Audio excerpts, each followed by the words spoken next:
എല്ലാവർക്കും മേരിയറ്റ് കിച്ചൻ്റെ പുതിയൊരു വീഡിയോയിലേക്ക് സ്വാഗതം. ഇന്ന് നമ്മൾ ഉണ്ണിയപ്പത്തിൻ്റെ റെസിപ്പി ആയിട്ടാണ് വന്നിരിക്കുന്നത്.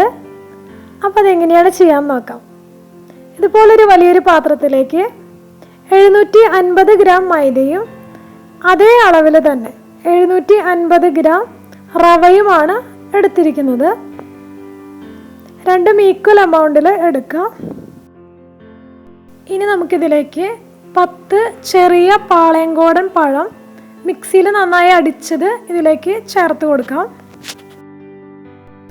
ഒരു 1/2 ടീസ്പൂൺ ഉപ്പും കൂടെ നമുക്കിതിലേക്ക് ആഡ് ചെയ്ത് കൊടുക്കാം. ഇനി തേങ്ങാക്കൊത്താണ് നമുക്കിതിലേക്ക് ആഡ് ചെയ്യേണ്ടത്. ചെറുതാക്കി ഇതുപോലെ അരിഞ്ഞത് നെയ്യിൽ നന്നായി ബ്രൗൺ കളർ ആകുന്നത് വരെ വറുത്തെടുത്തത് നമുക്കിതിലേക്ക് ആഡ് ചെയ്ത് കൊടുക്കാം. മധുരത്തിന് വേണ്ടിയിട്ട് 1 കിലോ ശർക്കരയാണ് നമ്മളിതിലേക്ക് ചേർക്കുന്നത്. 1 കിലോ ശർക്കര നന്നായി വെള്ളം ചേർത്ത് മെൽറ്റ് ചെയ്ത് അരിച്ചെടുത്തത് ഇതിലേക്ക് കുറേശ്ശെയായിട്ട് ആഡ് ചെയ്തിട്ട് നമ്മുടെ മാവിൻ്റെ കൺസിസ്റ്റൻസി ശരിയായ രീതിയിൽ എടുക്കാം.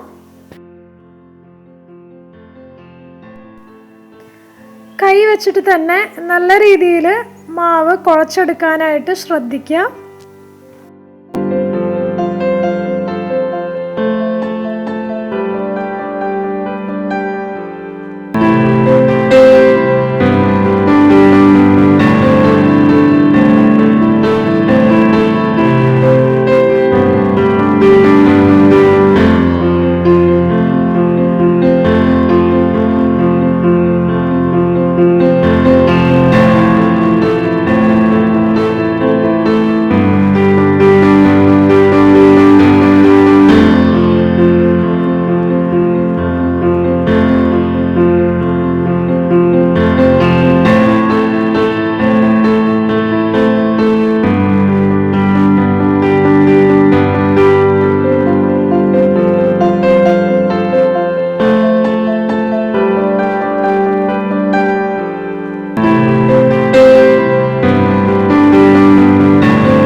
മാവിൻ്റെ ലൂസ് എല്ലാം കറക്റ്റ് രീതിയിലായാലാണ് നമുക്ക് ഉണ്ണിയപ്പം നല്ല സോഫ്റ്റായിട്ട് കിട്ടുകയുള്ളൂ.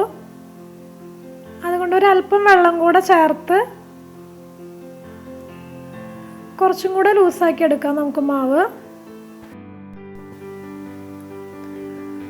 ഇതാണ് മാവിൻ്റെ ശരിയായ പാകം. നമ്മളിങ്ങനെ എടുക്കുമ്പോൾ ഇതുപോലെ വീഴണം. 8 മുതൽ 10 മണിക്കൂർ വരെ നമുക്ക് മാവ് പുളിക്കാനായിട്ട് മാറ്റി വയ്ക്കാം. ഇത് പുളിച്ചു പൊന്തിയ മാവാണ്. ഇതിലേക്ക് നമുക്ക് ഏലക്കായ പൊടിച്ചത്, പഞ്ചസാരയിൽ ഏലക്കായ പൊടിച്ചെടുത്തത് ആഡ് ചെയ്ത് കൊടുക്കാം. ജീരകപ്പൊടി നിങ്ങൾക്ക് ആവശ്യത്തിന് ആഡ് ചെയ്യാം. ചുക്കിൻ്റെ ഫ്ലേവർ ഇഷ്ടമാണെങ്കിൽ അത് ഈ സമയത്ത് ആഡ് ചെയ്യാം. ഇനി നമുക്ക് ഉണ്ണിയപ്പ ചട്ടിയിലേക്ക് എണ്ണ ഒഴിച്ചു കൊടുത്തിട്ട് എണ്ണ ചൂടാകുമ്പോൾ ഓരോ തവിയായിട്ട് മാവ് ഒഴിച്ചു കൊടുത്ത് തീ ക്രമീകരിച്ചതിന് ശേഷം നന്നായി പൊന്തി വരുന്നത് വരെ വെയിറ്റ് ചെയ്യാം. 3-4 മിനിറ്റ് കൊണ്ട് തന്നെ ശരിയായ രീതിയിൽ ഉണ്ണിയപ്പം നമുക്ക് വെന്ത് കിട്ടും. തിരിച്ചും മറച്ചിട്ടിട്ട് വേവിച്ചെടുക്കുക. നിങ്ങളെല്ലാവരും ഇത് വീട്ടിൽ ട്രൈ ചെയ്ത് നോക്കണം. നമ്മുടെ സ്വാദിഷ്ടമായ ഓണം സ്പെഷ്യൽ ഉണ്ണിയപ്പം ഇവിടെ റെഡിയായിരിക്കുകയാണ്. ഓണത്തിൻ്റെ സ്വാദിഷ്ടമായ വിഭവങ്ങളുമായി നമ്മുടെ ചാനലിൽ ഞാൻ തിരിച്ചു വരുന്നതായിരിക്കും. നമ്മുടെ ചാനൽ ഇനിയും സബ്സ്ക്രൈബ് ചെയ്യാതെയാണ് നിങ്ങൾ കാണുന്നതെങ്കിൽ സബ്സ്ക്രൈബ് ചെയ്ത് സപ്പോർട്ട് ചെയ്യണം.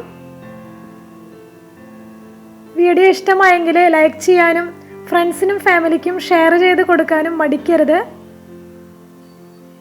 ഓണത്തിൻ്റെ മറ്റ് നല്ലൊരു വിഭവമായി കാണാം.